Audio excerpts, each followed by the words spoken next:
Hello, good afternoon. Ayan, magigisa po tayo ng onion with sili.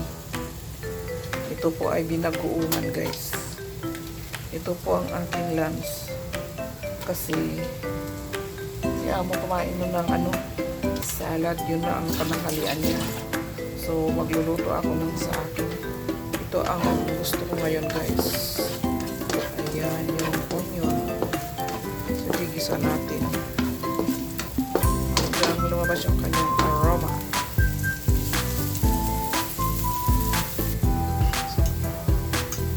So, okay na siya. Ilagay natin yung binagoongang itlog na may sili, guys. Ayan. So, mekos-mekos natin, guys. Ayan lang ang pagluto ng simpleng ulam. Tapos, ayan, ilagay natin ito, guys. Ayan. Ayan, ilagay natin yung snap bean. So, takpan natin para maluto yung snap bean. Actually, 2 minutes lang ang luto yung snap bean, guys, or 3 minutes.